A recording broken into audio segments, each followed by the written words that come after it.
Well, good morning, everyone.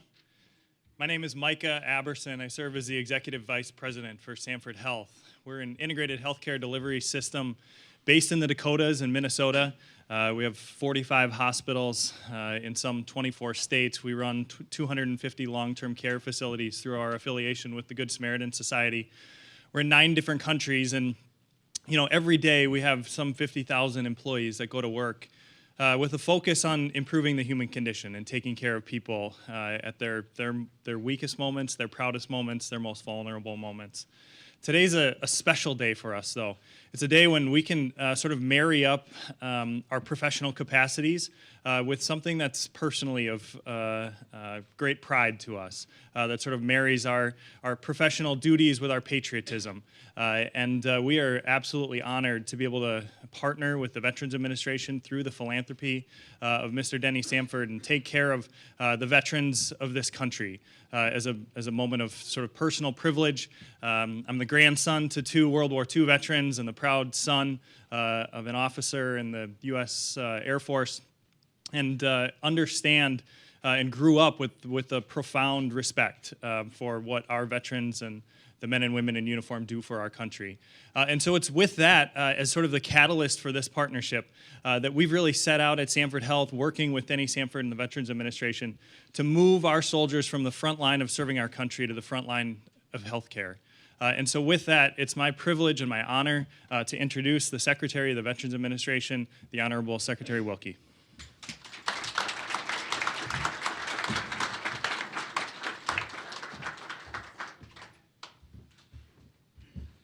I apologize off the bat. You are witnessing the byproduct of 30 years of athletic mediocrity.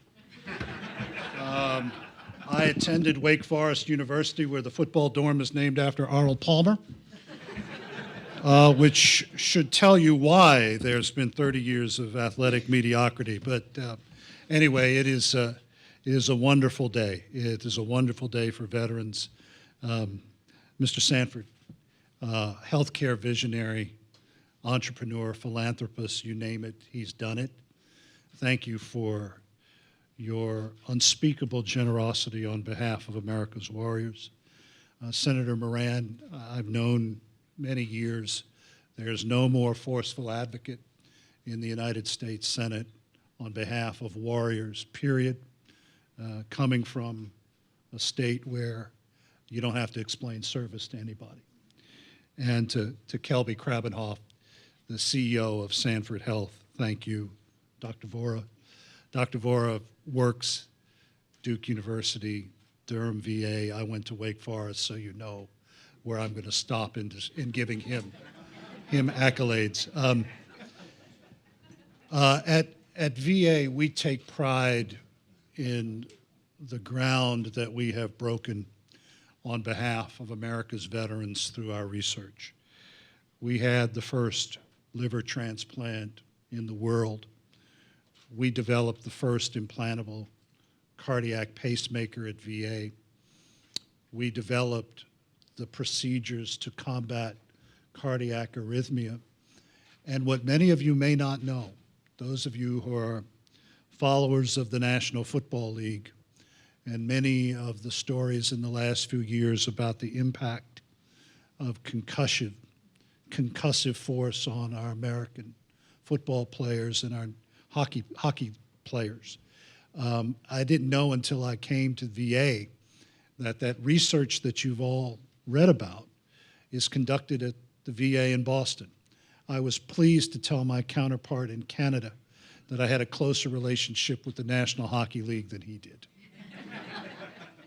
But those simple facts about VA's progress could never have been achieved without a robust partnership with America's research universities and the private sector. So the testing, the pharmacogenetic testing that we are going to be using as a result of Mr. Sanford's generosity is critical for our VA physicians in prescribing the proper medications at an optimized dosage based on the patient's genetics and the research that will lead to dramatic breakthroughs in coverage. Ultimately, we can use what we will learn with this research to best treat all veterans, 9.5 million of them, who receive their care from VA. So through the partnership that we are announcing today, over 250,000 veterans at 125 sites across the world will begin receiving testing by 2022. And it is through the generosity of Mr. Sanford that we are able to continue to keep the Department of Veterans Affairs at the very forefront of 21st century medicine. So, in closing, let me say that we are all committed to active engagement with medicine, with science, both medical science and the social sciences, to bring our veterans the very best care and to create the most productive partnership in American medicine. So on that note, let me ask you to welcome our next speaker, the CEO of Sanford Health, Mr. Kelby Krabbenhoft, the son of educators and a man who has devoted his entire life to the health care of his fellow Americans and now to the health care of those who ensure by their very existence that their fellow Americans sleep soundly at night. So thank you all very much, and Kelby and Mr. Sanford, thank you very much.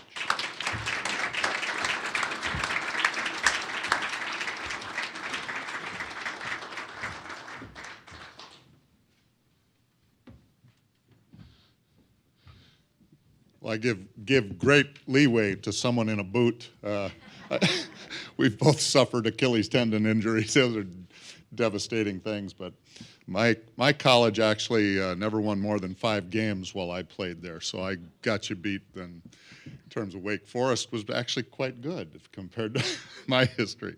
But anyway, thank you, Secretary Wilkie, and it's a pleasure to follow you because it takes a historian, and only 2 minutes with Secretary Wilkie, and you understand his grasp of what a great country, what a great charge and responsibility he has as he tries to bring even reform to something as significant and giant as the VA. And part of that move is to get veterans and people who need this kind of care to the front of the line. So thank you for your leadership, and thank you for your kind comments. I want to just mention a couple quick things. The first order of business when we met each other today was an appreciation for patience. And anytime you move through something as significant as the Veterans Administration, it takes patience.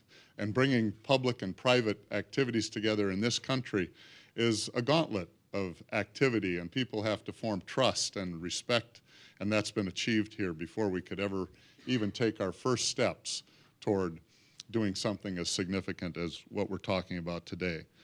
None of that would have happened without the people in leadership at the VA that made promises and stepped forward and made things happen. And I want to thank the people at Sanford as well. Many of them are in the room. The inspiration from people like Dr. Robin Smith and many others made this happen because people said we could do it. We could do it together, and we have. But none of it happens without the sort of magic, the momentum that I talk about often. There's great names in healthcare that are deceased. Johns Hopkins, the Mayo Brothers. But thank God, a living and walking legend is seated next to me today, who's given nearly $1 billion to Sanford Health alone, let alone hundreds of millions of dollars in research and education and other things across the country, all in the pursuit of making the human condition better. And that's Mr. Sanford. Mr. Sanford is the namesake of our organization on the Great Plains. And to date, as I said, he's given nearly $1 billion to Sanford Health. We have 50,000 employees now, and they all rally to the opportunity to shake his hand so that they can tell their children and grandchildren they met a legend. We have 9 countries that are part of the Sanford initiatives on a global enterprise, and we work daily in the spirit of making something better. And in his words, I don't want to be just another health system. I want to do something significant. Mr. Sanford spent 8 years in the Air Reserves, which gave him a window into what veterans go through and what is important to them as we talk to him about making a difference with a $25 million donation, and we said we'd get a match to that. He likes to do it that way. And as we do that, Sanford Health is stepping forward as well with that match. We at Sanford Health, and now around the nation, will be forever thankful for what you've done, Denny, and that'll go on as your legacy forever. The second thing is sort of why we did this. In fact, to fully understand this, we need to kind of go back to the beginning in 2014, just a few short years ago, when Mr. Sanford gave us $125 million to begin an initiative working with internists and others, geneticists, so that we could start to apply medicine on a customized basis in a personal way for every human being that comes across Sanford's path. You should know that serving veterans is important to Sanford Health. We have established an entire department called the Department of Veterans Affairs at Sanford Health, and we recognize that our patients who are veterans are coming to our institutions and our physicians with something special on their mind and in their experiences. Two of our employees here today are veterans, Nathan Peterson, my Chief of Staff, and Don McClear. Gentlemen, we want to thank you for your service and welcome home.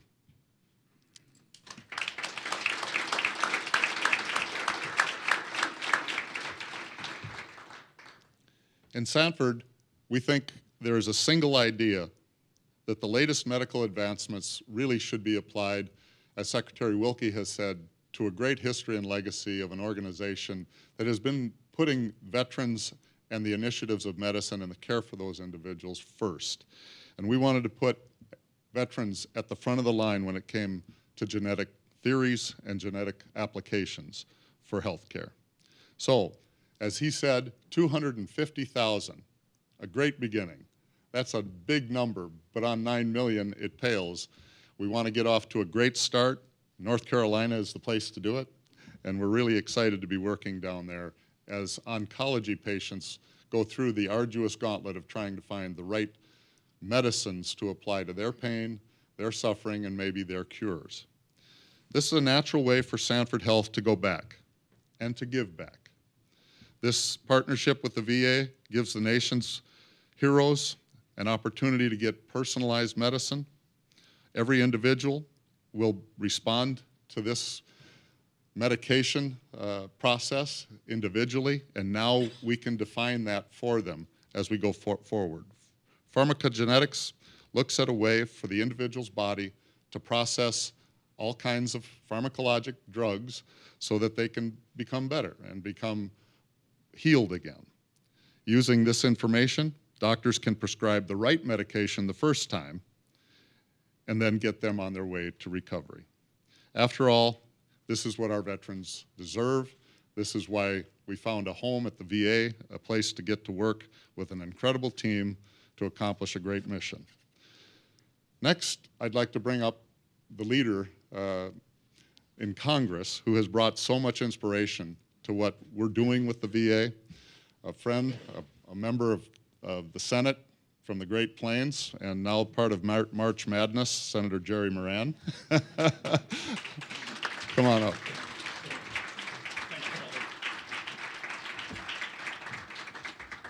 Good morning, everyone. What a privilege to be here on behalf of my colleagues in the United States Senate and the House, the Congress, members of the Veterans Committee, members of the Appropriations Subcommittee that fund the Department of Veterans Affairs, and to express our gratitude for this public-private partnership and to highlight Mr. Sanford and his family, their generous support. All of us have, I think, the sense that we want to serve our veterans. We want to honor and respect them. We want to make certain that their lives are cared for in ways that they need due to their service to our nation. As I travel the country, and certainly when I'm home in Kansas, there's not a person who wouldn't say, how can I help? And what we see exhibited today is Mr. Sanford, who's answered that question in a very significant and big way. He's answered the question, how can I help? And he's doing so today by making a generous support for the Department of Veterans Affairs, but not for the department necessarily, but for those the department serves. And our ability to bring this latest technology to the service of our veterans enhances their quality of life, finds the cure, and allows them to be treated. Who in this country, we all want to have the very best health care possible, but who in this country would we want to ensure that we do everything possible to make sure they can access that care? It would be those who served our nation in military service. And so, Mr. Sanford, on behalf of the United States Congress, on behalf of the American people, thank you for your generous support. Thank you for being the entrepreneur, the person who had an idea that created a business that created the wealth which enabled you to give back so generously to those who are so deserving. And to Sanford Health Systems, thank you for all you do. We welcome you to Kansas. We appreciate your significant presence in our state and for that growing presence, and we look forward to working with you to see that health care is provided to all. And finally, let me express my gratitude to Secretary Wilkie. You can only bring together a public-private partnership, and you can only make certain that veterans are well cared for when you have a willing recipient of that help. Somebody who has the vision, the leadership, the capability necessary to take a very large organization and bring the latest technologies through that public-private partnership together. And so, Secretary Wilkie, this is a moment for you to be applauded and appreciated. It is only under your leadership at the VA that this is capable and possible to happen, and I'm very grateful for that leadership. So we all have responsibilities. We should honor and respect our veterans. We should make sure that we live up to our commitments beyond that, and we made a commitment that health care would be something our veterans would receive, and today exemplifies a day in which we're making a significant step forward in fulfilling that veterans can receive absolutely the best health care the United States of America has to offer, because they gave us absolutely their best in support of our freedoms and liberties that we all enjoy today. So God bless our veterans. God bless you, Mr. Sanford, and the efforts that the Department of Veterans Affairs makes every day to care for those who served. I now would bring to the podium Dr. Viray.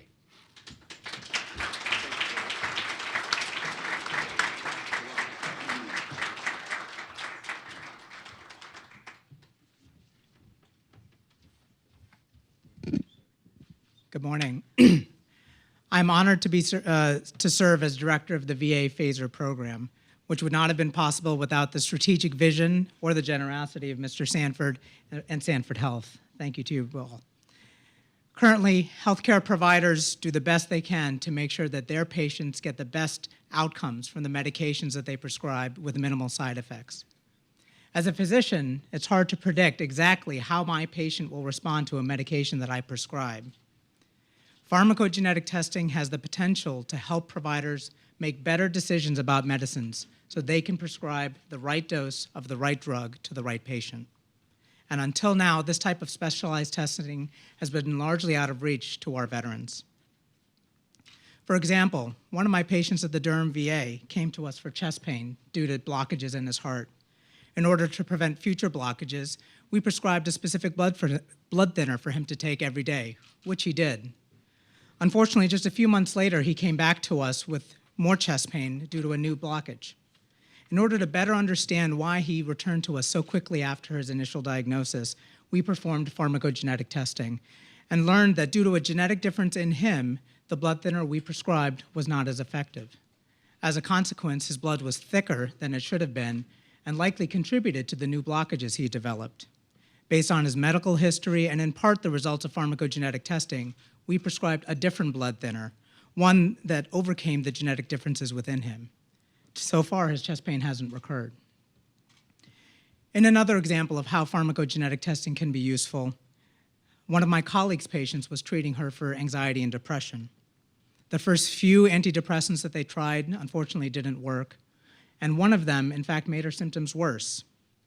This trial and error process was long, because each drug takes 4 to 6 weeks before we can see an effect and we can move on to the next drug. Throughout this entire time, the patient was burdened by her symptoms, and unfortunately, because depression can be a fatal disease, was at risk for suicide. Pharmacogenetic testing in this patient revealed that her body was more prone to breaking down medications than the average person. This might explain why she wasn't receiving the intended benefits of the medications she was initially prescribed, because she was breaking them down faster than they had a chance to work. Based on her pharmacogenetic test results, a different medication was prescribed that she hadn't yet tried, but was more appropriate for her genetic makeup. At her last checkup, her depression was in remission, and she no longer needed medications for her symptoms. Now, I don't want to draw too many conclusions from the experience of these two patients, but for me, there's at least two key takeaways. The first is that we would never have known or even guessed that these two individuals had differences in the way they would respond to medications. Secondly, at least for these two patients, it would have been useful to have this information before their physicians started prescribing their medications so that we could have avoided some of this trial and error process and gotten the expected result the first time around. Because of this generous donation, we'll be offering pharmacogenetic testing through a simple blood test in the laboratories of Sanford Health Systems in South Dakota. In addition, we'll be using this donation to make the necessary infrastructure changes within the VA's electronic health record so that pharmacogenetic test results will be available and accessible to each veteran's providers before they start a medication. We hope that all veterans who participate in this program benefit in the same way that these two patients did. We are excited about the possibilities and look forward to inviting the first phaser participants from the Durham, North Carolina region as we kick off testing there in the coming months. Thank you.